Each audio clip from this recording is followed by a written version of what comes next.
Satellite images show damage to Russian S-300/S-400 air defense systems near the village of Rusanivka in occupied Crimea on the night of October 28th. Images show the impact of AT-CMS submunitions and the aftermath of the strike. The extent of the damage is unclear, but the air defense system has vacated its position in the area. Kyiv is on high alert as it awaits the possible entry of North Korean forces into Russia's war against Ukraine as soon as this week, in what would be the first intervention by a foreign army with its own troops on either side of the conflict, writes the Financial Times. Senior Ukrainian intelligence officials told the Financial Times that about 3,000 North Korean troops have been secretly transported in civilian trucks from Russia's Far East to its western Kursk region. One official said that only a few hundred of those 3,000 were special forces, the others being regular troops. They were housed on Monday in barracks about 50 kilometers from the Ukrainian border, where they were awaiting further orders from Russian command, the official said. Ukraine's President Volodymyr Zelensky on Tuesday said he had shared data with his South Korean counterpart on the North Korean deployment, which he said was expected to increase to approximately 12,000. The conclusion is clear. This war is becoming internationalized, extending beyond two countries, Zelensky said. The entry of North Korean forces in Russia's war in Ukraine would represent a significant expansion of the conflict. NATO Secretary General Mark Rutte confirmed on Monday that North Korean troops had been deployed to the Kursk region in what he called a significant escalation in the DPRK's ongoing involvement in Russia's illegal war. According to South Korea's National Intelligence Service, the first contingent of North Korean troops to arrive in Russia earlier this month were from the country's 11th Army, an elite light infantry unit known as the Storm Corps. The North Korean deployment is expected to bolster a 50,000-strong Russian force that has stepped up efforts in recent days to wrest back control of Kursk, where Kyiv has lost nearly half of the 1,100 square kilometers of territory it claimed to have captured in a surprise August incursion, according to military analysts. But Ukrainian intelligence officials have questioned the quality and fighting ability of the North Korean arrivals, describing the majority as inexperienced, low-ranking foot soldiers. They have never left their country before. They have never fought in actual combat, and their experience is very far from the reality of modern warfare, said a senior Ukrainian intelligence official. The North Korean troops only got their first glimpse of the various types of killer drones that have become ubiquitous on the battlefield at Russian training camps in recent weeks, the official added. Ukrainian officials said they believed the North Koreans could be used as cannon fodder by the Russians, who have employed a brutal yet effective assault tactic of sending meat waves of troops across no man's land. Have they engaged in trench warfare before? I doubt it, said another Ukrainian intelligence official, who, like others, spoke on the condition of anonymity. Scott Boston, a senior defense analyst at the Rand Corporation, said such tactics would discourage Pyongyang from sending higher-quality troops. You don't use good iron to make a nail, said Boston. You don't send your very best if they're going to just be fed into the wood chipper.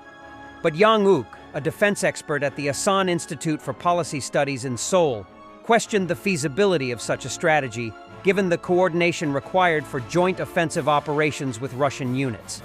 The North Koreans will not be able to speak Russian, and the two armies will have a very different strategic culture, so to coordinate with them while using them as disposable troops would be very risky and difficult, he said. If I were a Russian commander, I would use the North Koreans for defensive operations, which would require much less preparation time, Yang added. One of the Ukrainian officials noted that if used as stormtroops, the North Koreans would be at greater risk of capture, which would shatter Moscow and Pyongyang's veneer of deniability about their engagement. A senior intelligence official told the FT last week that the North Koreans had been given false documents identifying them as Buryats, an indigenous group in Siberia, to conceal their identities.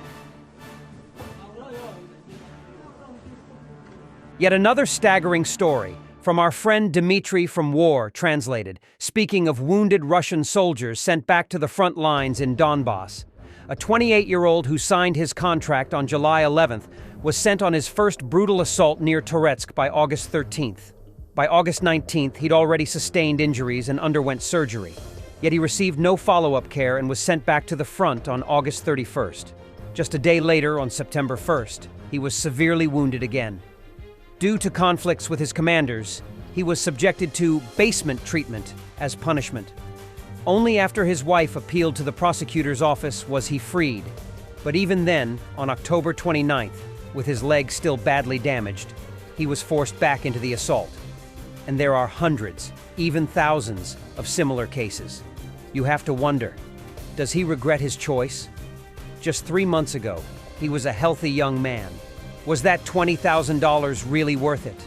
The wife of a serviceman from one of the assault companies of the 109th Rifle Regiment, operationally subordinate to the 132nd Separate Motorized Rifle Brigade, writes, Zakharov Igor Sergeyevich signed a contract for military service on July 11th. He went on his first combat mission on August 13th.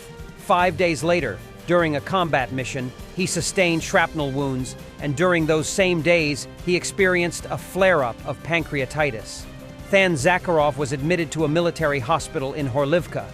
He underwent surgery there. His gallbladder was removed and drainage was installed, though the shrapnel was not removed. Zakharov did not receive post-operative rehabilitation. He was discharged and returned to his unit on August 29th. He also did not receive a referral for a medical commission and was sent on a combat mission again just 2 days later. On the 1st of September, during assault operations in the area of Zalysyn, a southeastern suburb of Toretsk, Zakharov sustained shrapnel injuries to his lower limbs, including a complete rupture of the calf muscle in his left leg. According to the response from the garrison's military prosecutor's office to the wife's inquiry, due to active combat operations, it was only possible to evacuate Zakharov YS to the infirmary of the medical company of military unit, the 132nd Separate Motorized Rifle Brigade on, attention, 19th October. According to the wife, following a previous conflict with his commander, Zakharov was subjected to physical force upon returning to his unit after surgery and before departing on the mission. After being wounded, his phone, bank card, passport, military ID, cash, and dog tags were confiscated, and he was locked in the basement. Thanks to the intervention of the chief military prosecutor's office following the wife's complaint, Zakharov was transferred from the basement under guard to a recovery unit. According to his wife, his leg is now swollen like a stump and he cannot stand on it. Additionally, his general physical condition suffers due to the lack of post-operative rehabilitation. Now Igor's wife writes, "As of today, it is known that my husband was taken from the recovery unit to the location of his unit, and this evening they are sending him on a combat mission. I don't know the background of Igor's conflict with his commander, and the wife may view the situation with bias, but I see an absolutely inhumane attitude toward a person whom they essentially want to finish off." Thanks for watching, and don't forget to subscribe. Also, if you want to support Warthog Defense, please become our member and get early access to new videos, exclusive members-only videos, and become administrator in comment section. The membership link is in the description. Rescues every day. We had a guy last week at 6 rescues in 6 days. You know, he's doing the job every day.